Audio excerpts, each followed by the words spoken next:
Cool. Connor, welcome to the potty, bro. Thanks for having me, bro. We've also got another distinguished guest. We've got a dog sitting on your lap. Gigi. Yeah, welcome, Gigi. Who's Gigi? This is my partner Dior's dog, Gigi.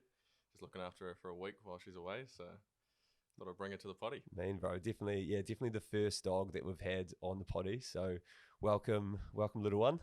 But yeah, man, thanks heaps for jumping on. Been following your music journey for a few years now. I think I saw you play at like Romati Social Club probably back in the day, ages ago with my mum, which is pretty funny.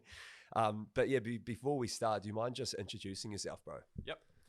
So my name's Rhys Rich. I'm a musician from Wellington, New Zealand. I grew up in Australia, have moved to New Zealand since in my teenage years, and have been making music for about 10 years. Mean, bro. That's awesome. And so you grew up in Western Australia and you moved to NZ when you were 16.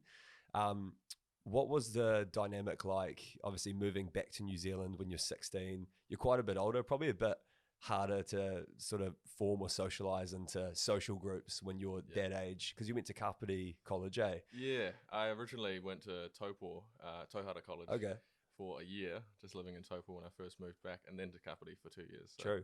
In college. But yeah, hard getting into things. I think I didn't notice it too much when I first moved over because I was used to Australia. It's just a massive change in general. But now in my older years, reflecting on it, it's a lot of, I guess, breaking into social scenes and like noticing how different groups and people work. For sure. From so many different high schools. So it was an interesting one. Yeah, bro. And with your upbringing up in Aussie, what was your childhood like, bro? Pretty west, to be honest. Yeah. It's like I was in the desert in Australia. So no way, like rural sort of. Yeah, 300 k's from the nearest beach, anything like that. So 40-degree weather most days and cold nights. But it was a gold mining town. It's kind of like, I always explain it to people, it's Chernobyl if it was for gold mining. Everyone's there for the mine unless you're a retail shop or something. Yeah. But everyone's there for the gold and the nickel. So that's insane. Yeah, it was a weird place to grow up, but it was normal at the time. So. And what, like, if you think about how weird it is now, what are those key sort of weird things? Was it quite like sort of redneck in many ways? Yeah, pretty bogan, pretty redneck. I guess just very disconnected from the rest of the world and the Western society. Like it's pop culture and everything like that. It's not massive there. No one's really trying to be in or anything. You know, it's too far away from the nearest city. So everyone's just doing their own thing and kind of making fun with what they can. So what did you do as a young fella growing up in like rural Australia? Like, what do you do for fun? Are you looking for gold as well? Like what's occasionally with some friends, their parents were into sifting, which is going out into the rivers and sifting gold. A lot of the time, everyone has pools and it's hot, so you're just swimming at people's houses. If you go anywhere outside the town, you're in the wilderness. So there's wild animals everywhere and snakes that can kill you. Insane. So yeah, you kind of make a bit of fun with what's there, I guess. Yeah. And were you always into music as well? Like growing up in Aussie, was that when you sort of latched onto the idea? Do you play any instruments or how did you get into it? Yeah. It was kind of like a happy accident. I was just riding on a skateboard one day, fell off, broke my ankle. And from there, I kind of got into the techie side of things, 11 years old about. And yeah, from so much time at home, I couldn't go to school. I just couldn't walk kind of thing. Got into gaming, got into video editing, got into making music, all at the same time, really. So picked up all those skills as I broke my ankle. True, bro. That's pretty cool. Not cool breaking your ankle. It's actually a pretty funny theme. I broke my ankle probably like, must have been 3 years ago. Did you have to have the surgery and stuff as well? Nah, just luckily like a really bad fracture. Yeah. So it wasn't broken, but it took maybe 16 months to heal. So it's just as bad. Yeah, and it's more like the mental side of thing, eh? Like when an injury takes it out of you, where you can, and I'm sure because you were so young, like you can't skate anymore, you can't play sport. Yep. It's just fucking so hard on you. And when you sort of use that time, which you probably were going to use doing like sports and skating and stuff, into music, were you doing that? Were you like self-teaching yourself? Or do you have anyone to teach you how to use this equipment, how to use an instrument? No, I can't play an instrument, so no one teaching me as well, family-wise. I guess it was more so just like I loved DJs and Avicii and Tiesto and all that stuff back in the day. So I really just wanted to be a DJ. Yeah. And I knew music production and house was the way to get into it. So making EDM was like, oh, I'm just going to be a DJ when my ankle's better True. instead of trying to be a football star. So Yeah, nice. And how come you did the move to New Zealand at 16? What was the cause for that shift over here? it was a half and half. My parents were thinking about getting a job in New Zealand, or I got offered a job with my dad. Um, and through that early, I just was like, oh, I'm just going to move this year instead of next year to my grandparents' house, and lived in Taupo, where I'm from and where I was born, with my grandparents, which is an amazing learning experience living with my grandparents. I'm really close with them anyway, but having that time with your grandparents really changes your perspective, I guess, on a lot of things. Yeah, bro. What did that change your perspective on? I guess the age range of like who I can be close with. I've always been close with them, but I guess when you're younger, you think your friends are the people in your year at school and everything like that. Now my mates range from younger than me to 30 plus. Can be anyone who's a good friend. And I think that really taught me that. It's just learning what you need from people and what they can get from you as any age. 100%, bro. Yeah, that's cool. And it was probably not really often you get to spend extended periods of time with your grandparents, like that, like under the same roof as them. And it must be crazy for them as well, because they would have raised your parents probably under the same umbrella, like your mum or your dad. So yeah, it's super crazy, circles and roundabouts. Yeah, we've got quite a big family as well. Luckily, our grandparents who I lived with actually brought me and my brother up, so quite close with them throughout our whole childhood, but it's just good to get those extra years in. Yeah, bro, that's lovely. And so you're in New Zealand at 16, you're going to Kapiti.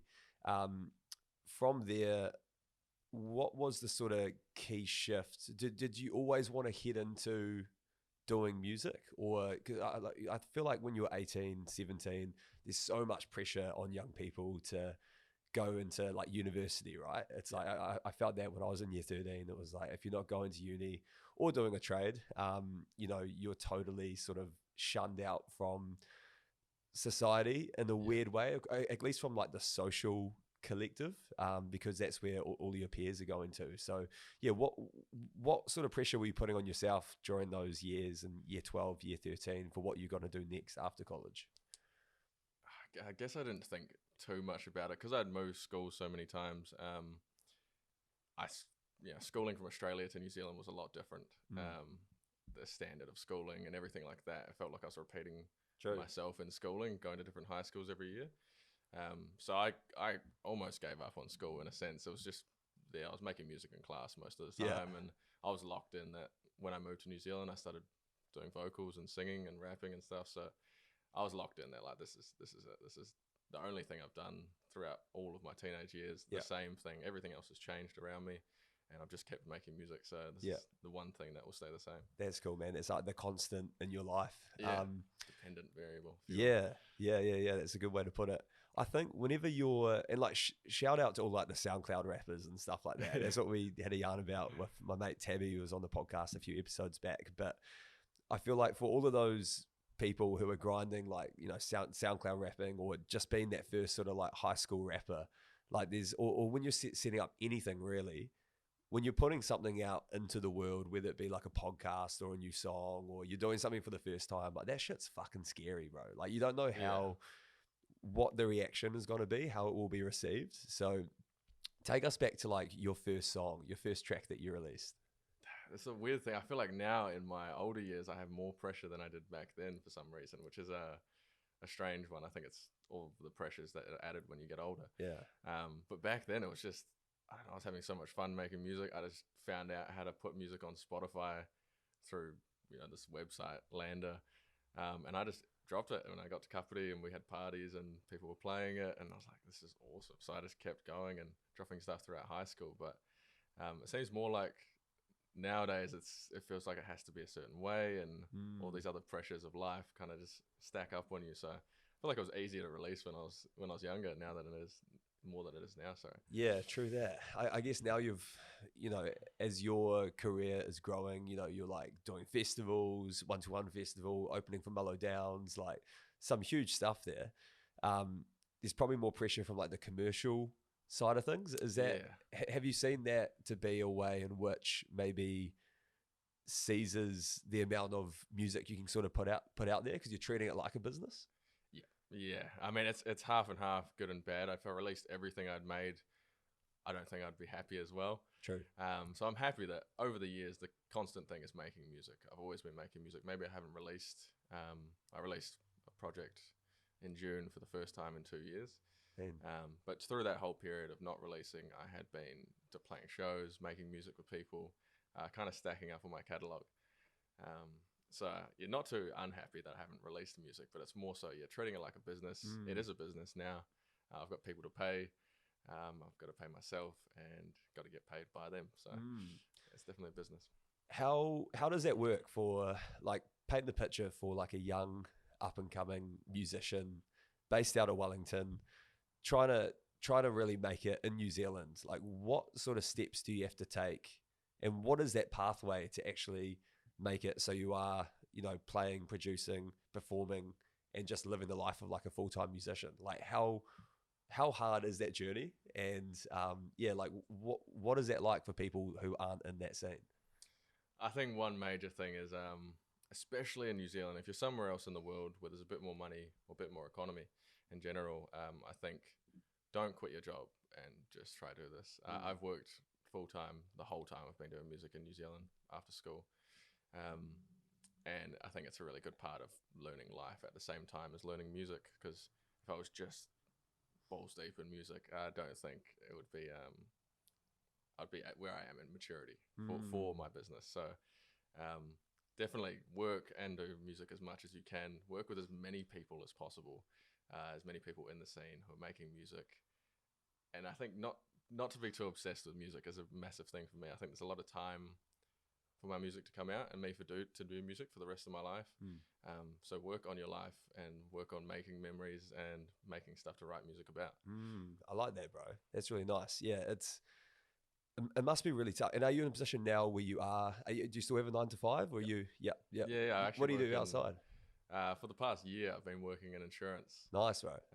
So yeah, I just kind of lodge claims and stuff Yeah. for an insurance company. That house should not be named. And for the last 4 years, I'd been doing construction. So Oosh, man. yeah, I was in the trades. Now I'm in insurance. Anything that pays the bills. And Yeah. yeah. That's sick. Do you find that doing those sort of 9 to 5 jobs, and like we've all got one, I've got one as well, do you find like that is also a motivation for you to be like, I don't want to do this forever, like I want to do the music thing full time, but it's good to get a taste of the 9 to 5 rat race? Yeah, definitely. I mean, it definitely keeps my position on it. Like once this is done, and once I'm out of this, it's going to be the best feeling in the world. But I don't want to cut myself short and just try to jump into it without having the finance there to be able to do it. So Totally. having the money in the background for music is always going to be the best part of it. Yeah, 100%.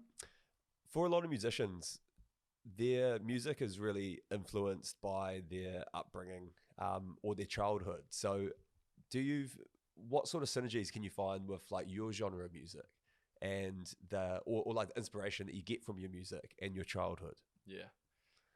Definitely from both my mum and my dad and my family in general. They love, on my mum's side, my Māori side, love R&B and Lauryn Hill and Roots and stuff like that. So that's a huge part of my R&B career. I classify myself as an R&B artist. So, but then as well as that, as I was talking about earlier, the EDM scene, electronic music, my dad into rock and indie and stuff like that. So bringing everything I can that inspires me, not just musically, and putting it into one thing that I enjoy myself is the best part.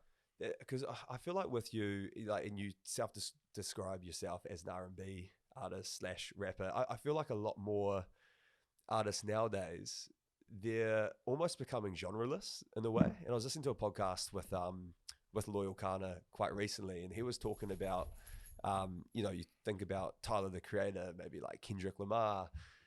It's hard to put them under an umbrella of like just one genre, but they more like absorb inspiration and influence from so many different ones. You got like jazz, you got rock, you got R&B.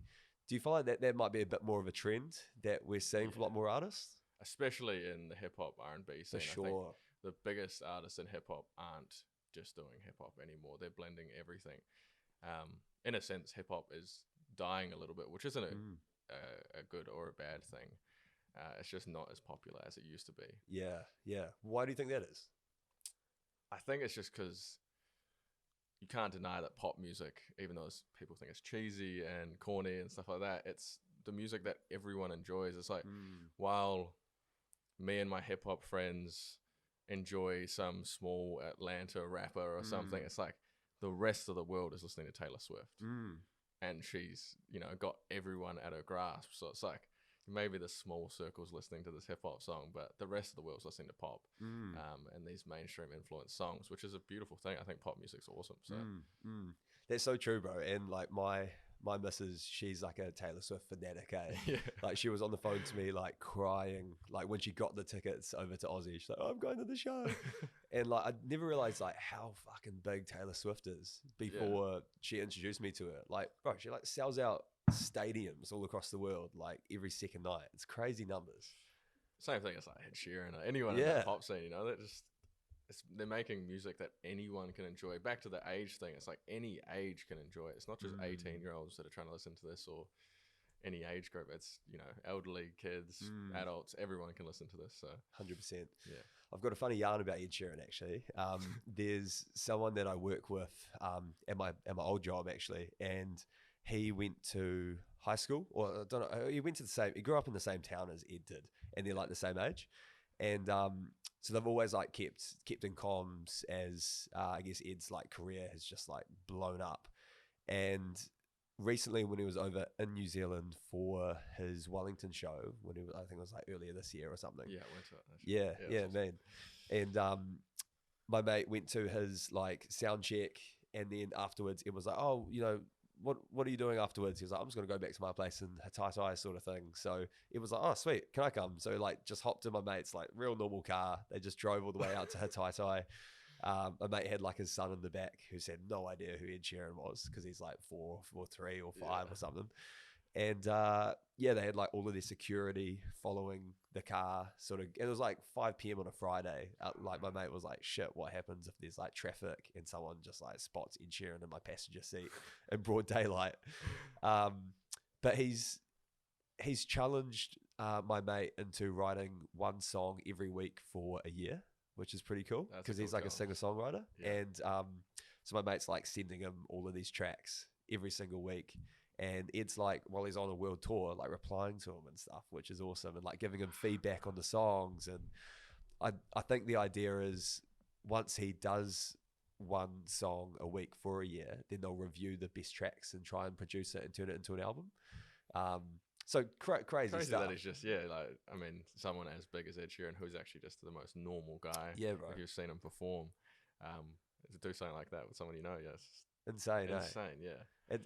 Like he's probably the definition of the sort of guy which it looks like from the outside in he hasn't lost sense of who he is with all of this fame and money, because that must be so like it'll be hard to do, but it'll also be really easy to do. Yeah, because you'd be surrounded by yes men all the time.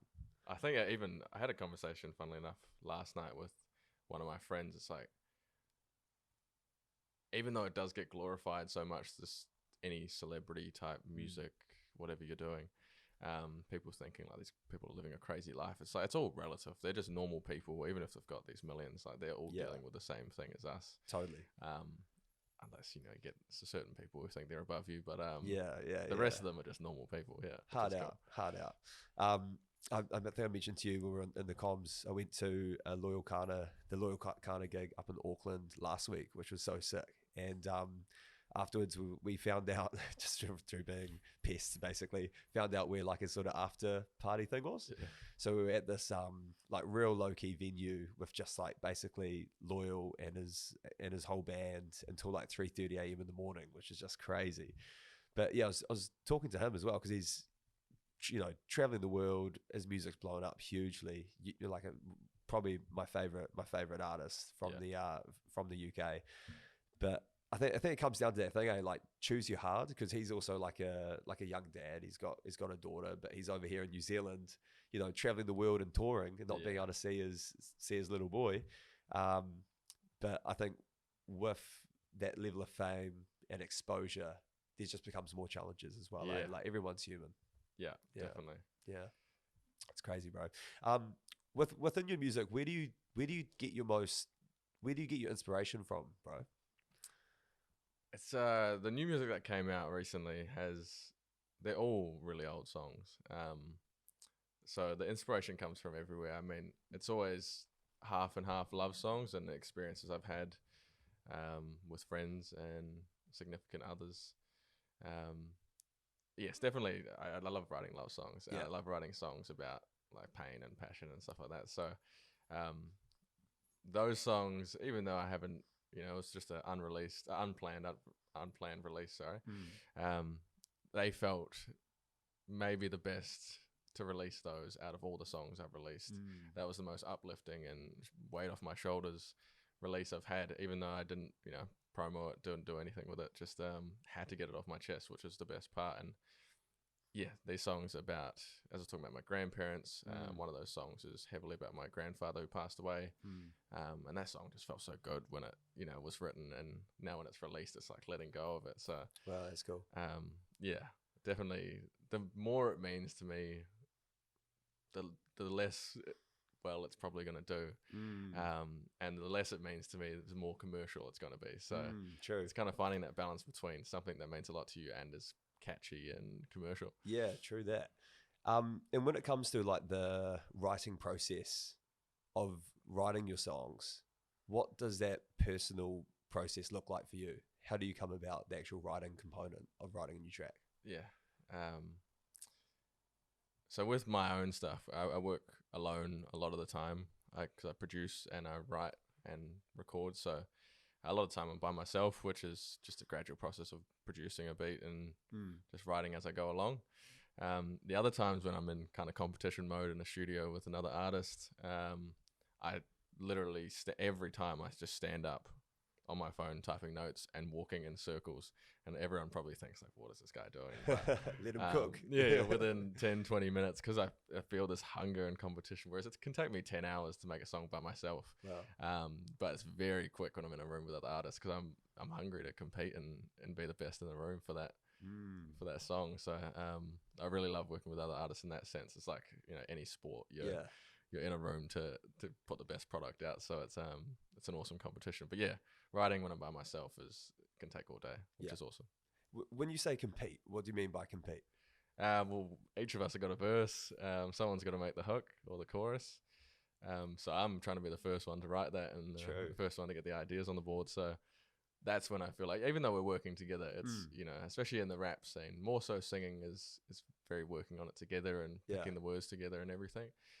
But rapping to me is like an awesome, healthy competition of like, that's me, who's going to get this out the quickest and who's going to have the best bars. That's cool, bro. I like that. I've never really thought of it as like a competition when you're like maybe collabing on like beats and in the studio and stuff. But that makes perfect sense. Yeah, definitely. Yeah.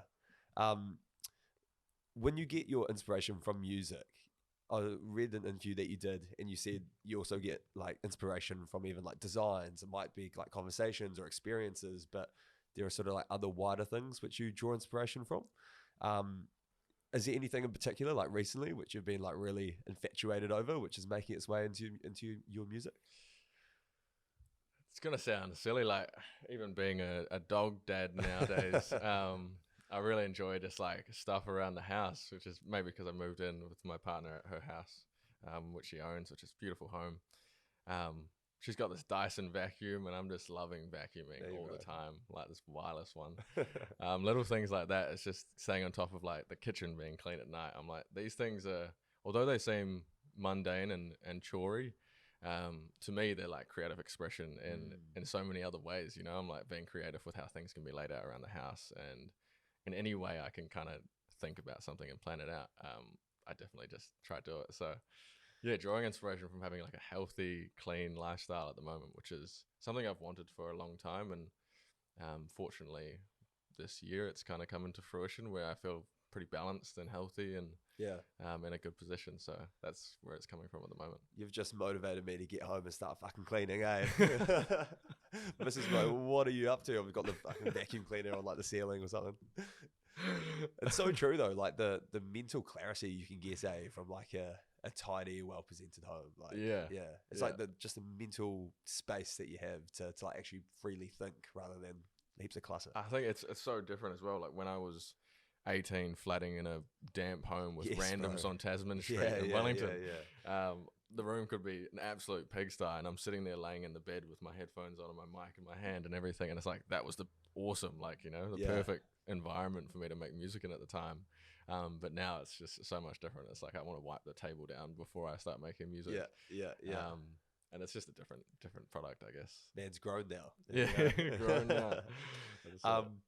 That takes me to Red Rover, bro, which is probably my favorite song from yours. And you must have released that near the time of lockdown, was it? Yep. I feel like start of that, right as it started. Yeah. Right as it started. Made it and released it straight away. Perfect timing as well. Like that was on my headphones for like runs and stuff all throughout that first lockdown.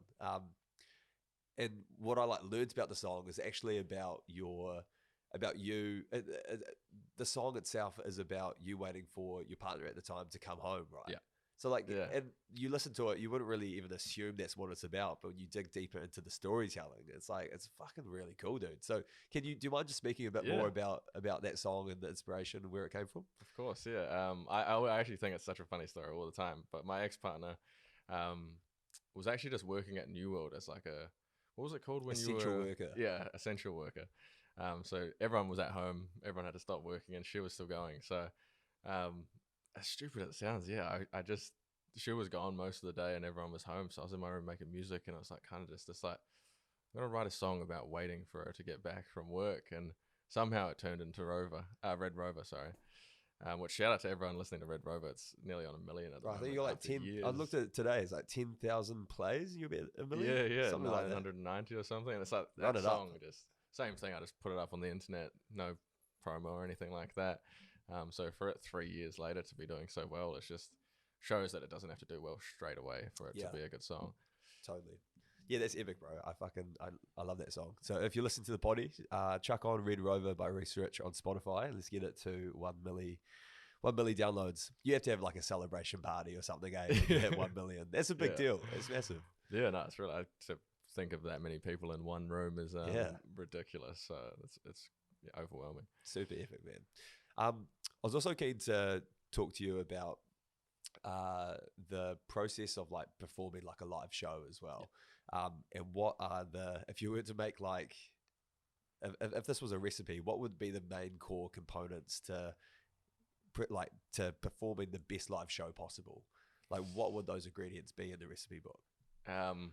I think the same as any other skill or talent is time. Most importantly out of anything. Before the podcast we were speaking and you said your first podcast was, the way it was laid out and played out wasn't as you thought it would be. 100%. And it's like my first show, man, it was like 1,000 kids for a school ball, a Wellington College ball, with Kuka, who's a good friend of mine, and it was my first time on stage and there was 1,000 drunk teenagers there and I was like, what do I even say? What do I do? But managed to get some words out and sing a few songs. Since then, I think I've done definitely, including busking, everything like that, 100 to 200 plus shows. And that time really just helps you to get comfortable with the songs themselves. Even though you made them and you sing them, you know them, it's performing them to people and knowing what parts will do well and everything like that. Crowd engagement is something I didn't learn for maybe 3 or 4 years after starting performing, which I've been performing for about 6 years now, 7 years. It took a really long time to be able to have the confidence to talk to the crowd in a way where they feel like they're able to relate to you and be a part of the show as well. Because I'm not a fan of it being like, I'm up here, you're down here, watch me. It's like more so we're on the exact same boat. If you want to come up here, if I go down there, it's fine. So I try to make it as relatable as possible when I'm talking to the crowd. But I think doing as many shows as you can, if you like performing and if you are an artist, go perform on the street, go to the Wellington markets and go sing. It's there for you and there's people waiting to hear you. So don't just think once you're out there and you have this big show, it's going to be awesome. It's going to take a lot of performing. Yeah, it's getting all those reps, all of those reps in. It's like the 10,000 hour rule. Like that's how I'm trying to mentally get myself over hurdles. And then like the podcasting space, it's like, if I think of every podcast, it's number 24, as Congrats. like just contributing towards that that 10,000 hour methodology, where when you do reach that level of time, then you're essentially like an expert, or you're like the black belt or whatever you're doing. Yeah. Has there been times where you've done a gig and like you didn't perform? I'm sure there has been. We like didn't perform the best that you had thought you wanted to, and like what does that do for your confidence as like an artist as well? Yeah, I think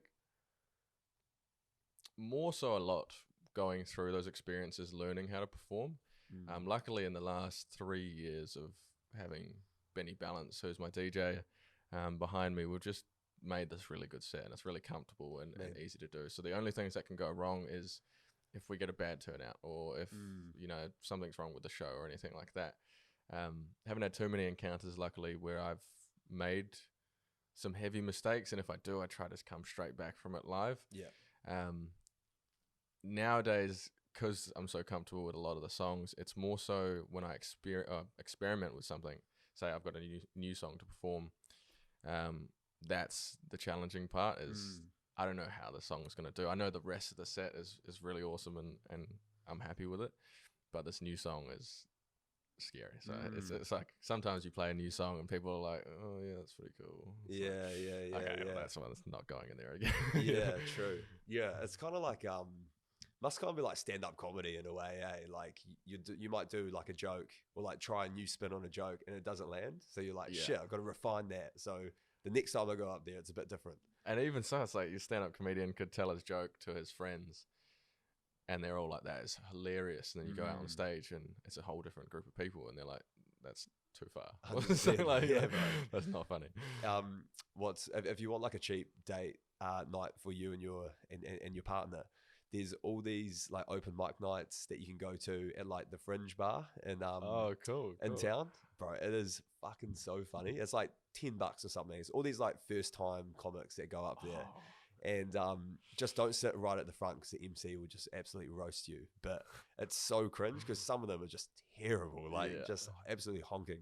And you just laugh because just of how awkward it is. Yeah. And you just want to make them feel better. But there's, you see some other ones too. But I'll have to check that out, honestly. Yeah, it's definitely worth it. I love a good cringe. So. Yeah, man, 100%. What's next for you then, bro, with your music career and your journey? So you've just released Dion, which is the 3-track sort of EP. Yep. Have you got any other plans for any other albums or tours, supporting gigs coming up? Just your casual summer festies, all booked in. I, release-wise, have got this kind of dream team of songs together. Nice. That I've been making over the past 3 or 4 years. The oldest one is 4 years old. Yep. And got some awesome artists involved with that on the features as well, which has happened really organically.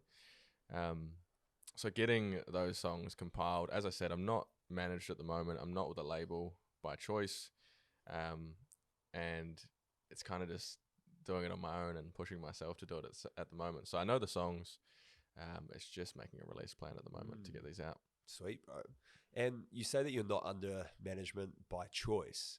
For those who aren't aware of like the music industry, why have you chosen to go down that route rather than be teed up by like a management company? Yeah. So my ex-manager was actually just a really good friend of mine. He kind of learned how to manage throughout our journey, which no hard feelings. We ended on a really good terms. I also had another manager while I was being managed, so I had 2 managers at the same time. True. And he was a really experienced manager, had some awesome artists under his name. So I learned from both of them. He just wanted to help me, and this guy knew everything about the industry. So learned a lot from both of them. I think the main thing was I'm not one to rush anything. So from both sides, one of them was trying to rush me. One of them didn't mind what I was doing. Yeah. I just felt like I had to do things at my own pace and learn a lot more before I got into it. So having no manager it's not like I don't want a manager ever again. It's just right now where I am figuring things out, I feel like I'm best off on my own. If the right manager comes along and if the right opportunity happens, then I would be inclined to take that. But at the moment, I'm happy, and as I said, working on my lifestyle, which is a That's lot been more great. important to me than trying to rush this music stuff. So Yeah, and like what for a music manager, are they looking after like the commercial side of things for you? So trying to book you in with gigs, get you on festivals, etc., etc. yeah, Like yeah, what's their key KPI? Like what does a good manager look like? yeah. Good manager looks like someone that motivates you, helps you with strategies and plans, Mm. helps to get you at shows, also with artists as well. One of the managers I had was really good with just he knew a lot of artists in Auckland and Wellington, so would always help me out with getting sessions with those Yeah. people, and since I've built good relationships with those artists, so um, that's what they're there to do, I guess, is on that note, build relationships for you and help you line up those relationships. And Mm. um, as long as you're making music and doing your part, they're going to be there to help with the finer details of the Mm. industry. So I think if you're wanting to just make music, it's good to have a manager. If you're wanting to run your business, try to do it on your own. Try to do it by yourself. Sorry. Mm. Mm. What are some of the dark sides of the music industry in New Zealand? Uh, I guess labels to me. I'm not saying signing a label to a label, sorry, is a bad choice because I've got a lot of good friends. Moroki, for example, Mm. he's doing amazing. It's really worked out for him, that deal, and obviously he's a very successful artist and making some good music too. So I'm not going to say what label I had dealt with, but I just had some messy financial stuff with a label I was working with who offered me um, something as well, which I didn't think was a good offer. Yeah. There was a lot of take and not a lot of give for me. So I didn't think it was a good deal. So Mm. I just said no. Fortunately, worked with some of the artists, and it got a bit messy financially. As I said, I have no manager at the time, so I'm just trying to Mm. work this out. I had to get a lawyer True. um, to sort these stuff out. So I think the messy side of it is you're a small prawn in the industry, a kid who Mm. just wants to make music and loves doing this stuff for your own expression. And these label people are businessmen. Mm. They're not sitting at home tinkering ideas like a lyrics in their head and stuff. They're thinking like, what's the next big Yeah. project How that's can we gonna leverage Rhys Rich? How can we leverage yeah, him? yeah, what's gonna make us some money, and like how do we fucking benefit from this? I guess it's like Mm. that's the ugly part to me. Is like I I would love a world where the whole music industry cares the same amount about music. Mm. But unfortunately, nowadays, as you've seen with TikTok and everything, it's like it's 20% music, and the Yeah. rest is being a personality Totally. and playing the algorithm, I guess. So Yeah. 100%. yeah, And when it comes to a label, what is the role of a music label for an artist? Like, what should that relationship look like? I guess in a sense, making you feel like an artist, and that they're doing everything in their power to Mm. to help you be an artist as well. They obviously have great PR teams, everything on the side of helping with designs, with the music, with artists. Same as what a manager would do; they would handle that. Um, yeah, it's depends what type of music you make. Mm. Is my sense. As I said, for someone like Madoka who's making some amazing pop music, who everyone's going to enjoy, Mm.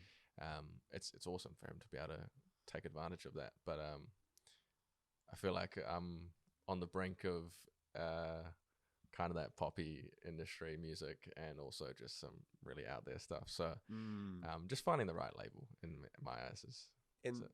when you sign up to a label, like, will they dictate the sort of genre and the path that you'll go down as a musician? Like, will they be like, okay, Rhys Rich or Connor, let's get you doing like a lot more poppy hits. We'll sell way more records, get some more streams. Like, can they dictate like your delivery of the music at all? Yeah, it depends. Like, there's so many different deals you can do, and it does depend who you're with and what the deal is. But a lot of the time, it can be that, and if they don't like a song and they don't want that out, they won't release it. And it's It's crazy, eh? a lot of the time that's where it constricts a lot of artists, and big artists like Frank Ocean who have done Yeah. their ploys to disband from a label in a really smart way. It's like some artists can't get out of it, and they're stuck in it for as long Mm. as 9 years. Some contracts can be so. Um, they do dictate a lot of things, and Mm. having that autonomy in my eyes is very important. But some artists just want to make music and they don't care how it happens, you know, Mm. what it sounds like. They just are keen to get amongst it. So And have you had to like shift or pivot the strategy? Because it is crazy, eh? Like you are like being a musician, it's a business. It's a business model that you've got to run.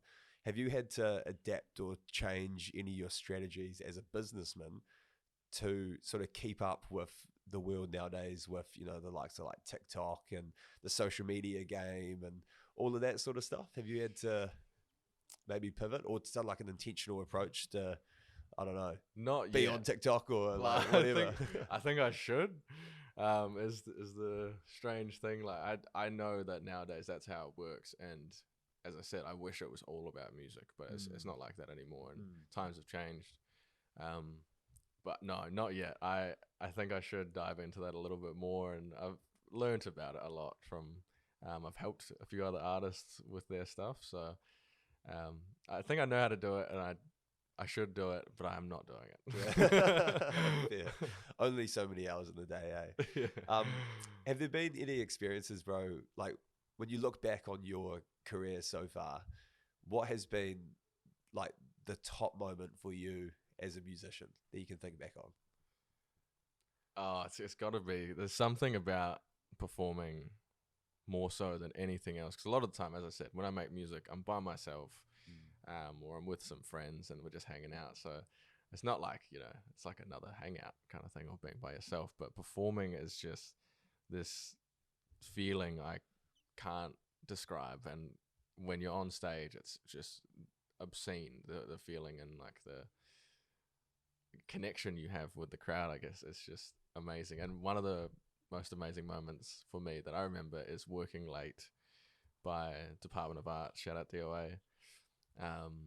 They held a little like one stage kind of festy show thing at Shed 10, and there was 3,000 people, and it was just one long shed of 3,000 people right there, and we performed in front of them, me and Ben. That feeling, seeing that many people just for as far as you can see, Crazy. and everyone just waiting for your word and your song, and that was an intense feeling. Yeah, Insane. Do you get nervous? I used to, and now it's this like snap moment. If I'm even feeling the slightest bit nervous about one song that I'm playing, it's as soon as I get out there, it's like this feeling overcomes you. True.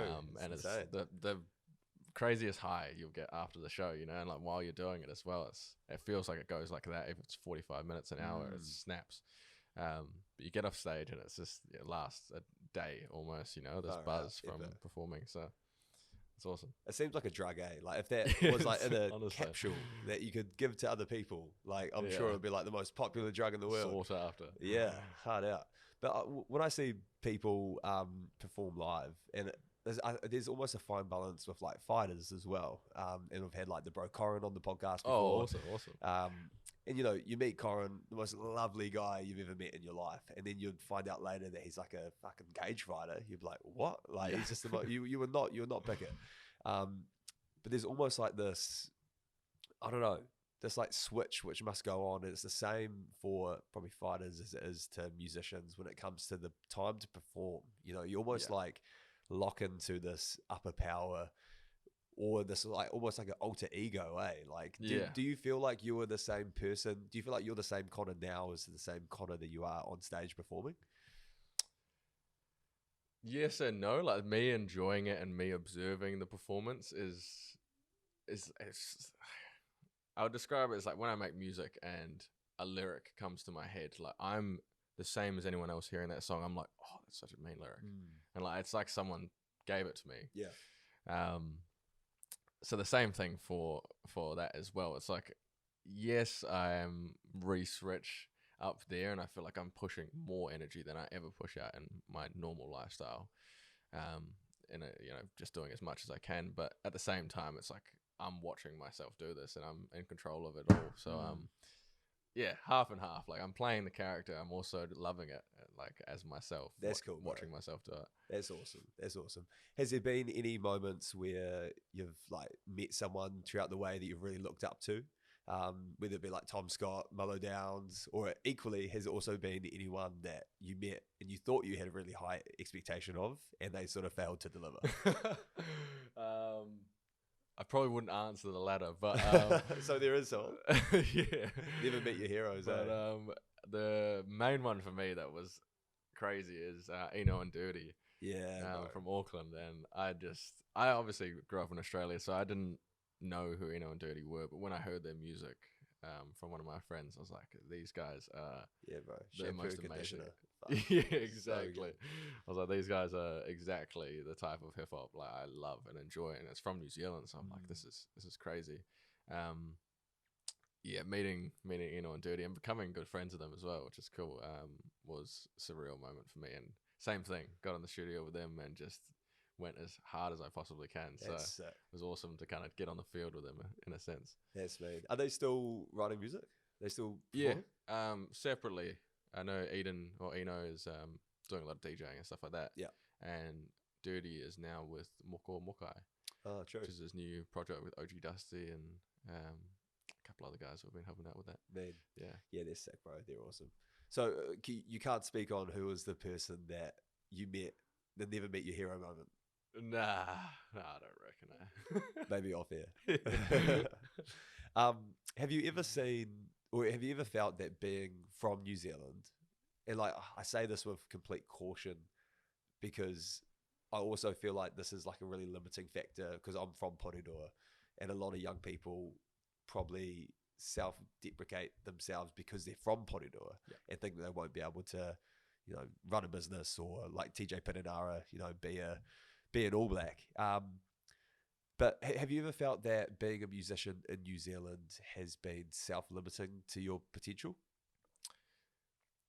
I don't think I did when I was a bit more naive. When I was younger, I thought, this is it, and it's going to happen this year. It's going to happen next year, as you think when you're young. But now I do see it as the same way the world's progressing with business. I see it the same way. It's like either I have to dive as deep into that TikTok scene as possible, or I have to go meet some people who are overseas, unfortunately, and fortunately as well, because I do want to get over there and talk with some people. I think in real life, conversation and meeting people in real life is a lot more important than an email. So I think New Zealand is a bit disconnected from the rest of the. We're a beautiful country, and like I always love my home, but it's all happening overseas, and I think you've probably got at least 3 or 4 mates who have moved this year already. Yeah, bro. I've got plenty as well, so it is about getting out there and experiencing at least and coming home when you're ready. Yeah, totally. Yeah, it is crazy. Do you have many viewers from like the US and overseas? Yeah, funnily enough, Red Rover is like 80% from the US. Oh, true. Like, no way. not many people from New Zealand are listening to it. It just hit a certain Discover Weekly, this playlist in America. So now all over the US people are listening to it, and the majority of streams are from there, which is really cool. So it's just one track, but it's brought in a lot of listeners from the US, which is cool. That's cool, bro. That's epic. And what was it like opening for Mellow Downs? Yeah, he's the man. We've also got a couple of songs together, man, which are really cool. And meeting him and Dusty was a really cool experience as well. So Smokey produced the songs for us, which is awesome. And he's very mellow Downs, very mellow guy. He seems Seems like a chiller. I love like his the Carver Corner like podcast he does. Yeah, that's so cool. Such a good idea. Genius, yeah. And he's really about that cover. So man, yeah, he's not lying. That's sick, bro. Well, before we wrap up, where can people stay in touch with you and your mahi, bro? Yep. So I'm on Instagram, Spotify, Rhys Rich with 2 eyes on Instagram, just with 1 eye normally. Yeah, mostly on Instagram. As I said, I'm not too deep in the social media scene. I'm pretty ghostly when it comes to being online, because I'm probably out cleaning the kitchen. So yeah. But yeah, vacuum cleaner. Yeah, Instagram you can catch me on. Man, and we'll put some links in the description wherever you're watching or listening, and then we'll just hit some quick fire questions. Yeah. And then we'll finish up with a bit of a quote. But first question, who is the top 3 artists you got on repeat at the moment? Olivia Dean from the UK. amazing pop artist. Suave and James Blake. Nice. What brings you true happiness? Lifestyle, definitely. Lifestyle. Advice you wish you knew about when you were younger? Save your money. From a proper insurance broker. Yeah. That's good. In Good every advice. sense, save your money. Yeah. If you could have dinner with one person, dead or alive, who would it be and why? Rick Rubin. Why? I just think he is there's no one else ever. Well, I've only seen him and read his book and everything like that, but no one that's ever said as many thoughts I've had just deep by myself as him. Like, you know, he's just said so many isolated thoughts I've had, and I'm like, other people think about this stuff, and he's the one person that's done that. So I'm like, I would love to pick his brain for hours on end. He's got the majestic beard, eh? Yeah. He's worked with artists since the 80s kind of thing. He's just an absolute grandmaster. And I read something about him as well that I think it might have been an interview or a podcast I was listening to, but he hasn't got like a musical bone in his body. Like, he doesn't play an instrument. He doesn't like sing. He doesn't do anything. Can't play the guitar, can't produce. But it's like his opinion, which the artists like really connect to. It's like they go to a session with him. He's like really good at his opinion. People go to a session with him thinking they're going to make some music, and they'll spend 5 days going in like cryogenic chambers and on massive hikes, and, you know, like really getting out of their comfort zone and stuff like that. So he's more so about breaking down creativity more so than just getting in and playing a guitar or making a beat. It's like breaking down what you really want this for. True. Which is interesting. Such a buzzer, eh? Yeah, he absolute would be buzzer. great at the dinner table, 100%. Advice? Oh no, what does legacy mean to you? Legacy. For anyone who's ever had a family member who's really close to them pass away, I think you should know what legacy means. If they meant so much to you, whereas, you know, for example, my grandfather wasn't a artist or anything like that. He was just a hard worker and looked after our whole family. And I think his legacy is the most impactful legacy I've known about, at least in my life. So that doesn't mean being the biggest star or being the best at what you're doing. It means looking after everyone who's in your life and supporting everyone and always being there and not leaving a bad taste in anyone's life. It's one of my favorite response from that question, actually. I really like that. Thank you. If you could change one thing in New Zealand, what would this be? I mean, it's probably said by everyone, just the kind of tall poppy sense in New Zealand. Yeah, it's something I faced with labels, artists, everything. It's really unfortunate that not everyone's just keen to be on the same level and platform and work together, which happens all over the world, but it is such a small country to be doing it. Yeah, it's so prevalent here, eh? And it's like there's enough room for, especially in New Zealand, like everyone can win. Yeah. I think it was like Israel Adesanya. He was like you win, I win. Like it's all good. Yeah. It's crazy. And it's too small to be doing that, as I was saying. Maybe in the US, but it's way too small. We are one team here. So. 100%, bro. And finally, what do you believe is the main thing that is holding back young people in New Zealand? If I'm going to be frank, it's probably our economy. For everyone who's moved to Australia in the past 5 years, since the 2000s, in fact, one of my friend's dads recently, actually, he's moved over there, and for 15 years he's been working, struggling, you know, rent to rent. And it's his dad, you know, like it would have been hard to see. He's moved over there, and in 6 months, he's, for the first time in 15 years, been able to save, go on holidays, do what he wants with his partner. And he's in his late 60s. You know, it's horrible to think that not only young people, but everyone else in our economy is struggling to save and not knowing it. If you're young, you have no idea how hard it is to survive. Not to survive, because I have a lovely life. It's more so to get ahead and to be able to do the things you want to do. Yeah, 100%, bro. Yeah, it's crazy. You just need to like fill up your car or like shop at a supermarket to be like, fucking hell, like, man, there's so much money. But yeah, for sure, like the cost of living, like wages probably being a lot lower than what they should be for most industries. It's fucking definitely crippling. And it's equally. hard because it's not all. It's half the government's fault, but it's like we are a small country, so the limit to our economy being massive is hard. You know, it's not good, like we're ever going to be as booming as Australia. No, that scale. Got less resources. Yeah. It's so it is a battle, but it's just hard for especially young people in New Zealand to get ahead. 100%. Totally agree, bro. Cool. Finish on a quote.